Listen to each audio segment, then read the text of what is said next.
Cecil A. Kelley was born on February 9th, 1897 in Altoona, Pennsylvania. He was born to William and Nettie Kelley.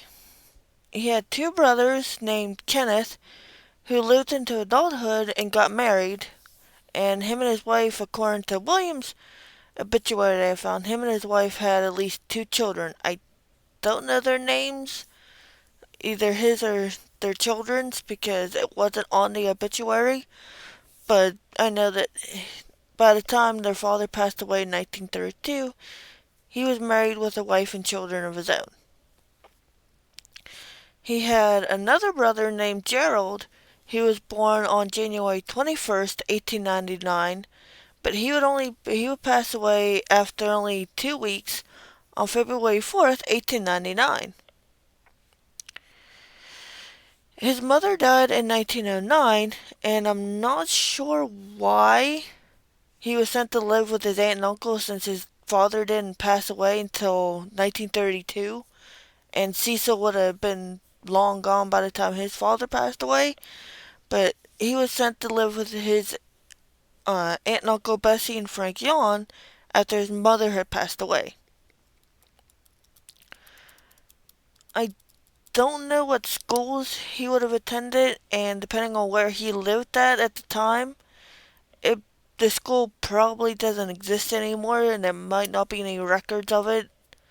It might be one of those things, unless you know where to look, you're not going to be able to find any record of his school. Well, going to a library now, but I'm not sure where to look for information on any schools he could have gone to. I'm not even sure how to go about finding out where exactly his school would have been.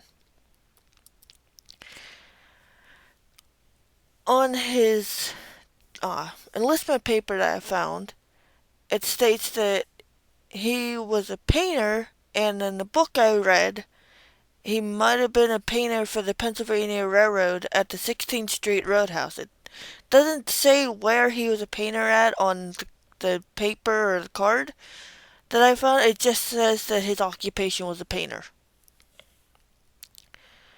He joined the Army on April 29th, 1917, and left for the Columbus Barracks in Ohio on May 23rd before he was sent to Fort Sam Houston in San Antonio, Texas, where he was assigned to Company F, 19th Infantry Regiment. And he only reached the rank of private because not too long after he arrived to Texas, he developed dysentery and passed away on July 29th, 1917, after suffering with it for several weeks. His body was sent back home, and a funeral was held for him at the First Lutheran Church, where he had been a member when he lived on Altoona. It was arranged by Lafferty and Tobias, and he was buried in Oak Cemetery in Section D, Lot 71. This is another short one, only because around the time America got into the war, he would have been training, and then he would have gone to Sam Houston, and he wouldn't have gotten sent overseas because he would have had dysentery, so he wouldn't have been fit. If I'm remembering off the top of my head, I think it was April 4th of 1917 is when the U.S. joined. So he probably would have been getting ready to wrap up. If training's still the same way as like it is now, he would have been getting ready to wrap up his training about the same time the war would have started. So he missed the war at the very beginning of the war because he was training, and then he missed the rest of it because he suffered from dysentery and didn't recover from it.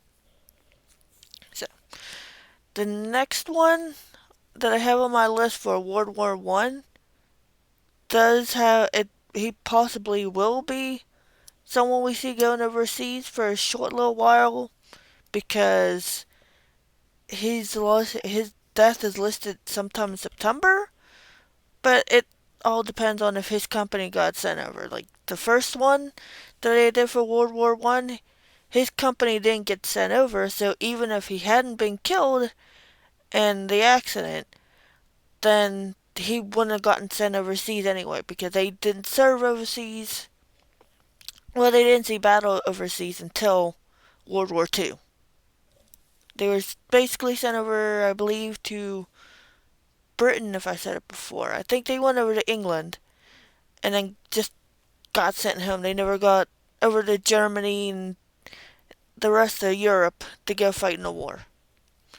Right, so still working on that list of other names I found that weren't in my book. It's just I had to play catch up now because of me being sick and my kid being sick. So gonna get working on that any day now. All right, thanks. Bye.